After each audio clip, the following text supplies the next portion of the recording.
Magandang araw sa inyong lahat. Narito na ang pinakabagong weather update para ngayong Lunes, July 28, 2025. Dalawang tropical cyclone pa rin ang kasalukuyang binabantayan sa labas ng Philippine Area of Responsibility at patuloy ang paghila ng mga ito sa southwest monsoon na siyang sanhi ng malalakas na pag-ulan sa malaking bahagi ng bansa. Alamin natin kung ano-anong mga lugar ang apektado. Kung gusto mo naman lagi kang updated sa lagay ng panahon, huwag kalimutang mag-subscribe dito sa channel. Sa ngayon, nananatiling aktibo ang southwest monsoon at nakakaapekto ito sa malaking bahagi ng Luzon. Ito ay pinalalakas ng dalawang bagyong nasa labas ng ating teritoryo. Ang una ay ang Tropical Storm Komay na dating kilala bilang Bagyong Emong. Ito ay huling nakita sa layong 985 kilometers sa hilagang silangan ng extreme northern Luzon. Taglay nito ang maximum sustained winds na 75 kilometers per hour malapit sa gitna at may pagbugsong hangin na umaabot hanggang 90 kilometers per hour. Kumikilos ito pahilagang kanluran sa bilis na 15 kilometers per hour. Ang pangalawa naman ay si Typhoon Krosa na huling nakita sa layong 2,455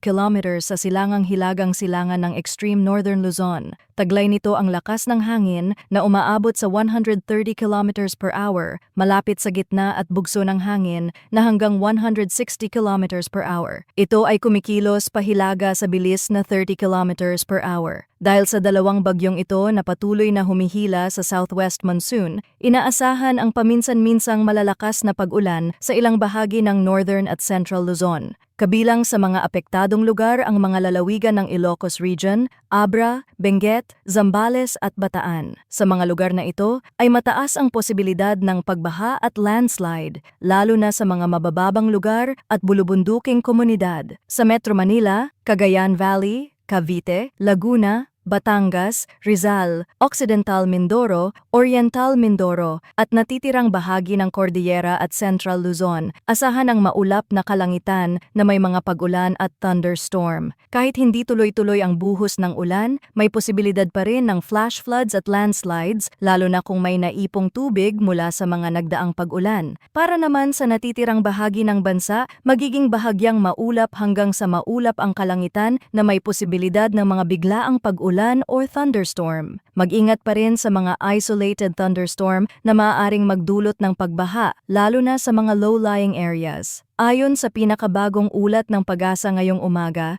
inaasahang aabot mula 50 hanggang 100 millimeters ang dami ng ulan sa mga lalawigan ng Ilocos Norte, Ilocos Sur, La Union, Pangasinan, Abra, Benguet, Zambales at Bataan. Mas malakas pa ang ulan sa mga bulubunduking lugar, kaya't inaabisuhan ang mga residente sa mga komunidad sa taas ng bundok na maging mapagmatsyag at alerto. Dagdag pa rito, maaaring lumala ang epekto ng pag-ulan dahil sa saturation ng lupa dulot ng mga naunang pag-ulan nitong mga nakaraang araw. Samantala, sa pinakabagong track ng Typhoon Krosa, ito ay patuloy na kumikilos pahilaga at sa kasalukuyan ay hindi inaasahang papasok sa Philippine Area of Responsibility. Gayunpaman, habang ito ay lumalayo, patuloy pa rin nitong hinihila ang habagat, dahilan kung bakit patuloy ang mga pag-ulan sa ilang bahagi ng bansa. Ayon sa inaasahan na tatagal ang epekto ng habagat hanggang sa katapusan ng July. Sa ngayon ay wala pang namumuong bagong weather disturbances sa loob o malapit sa Philippine Area of Responsibility,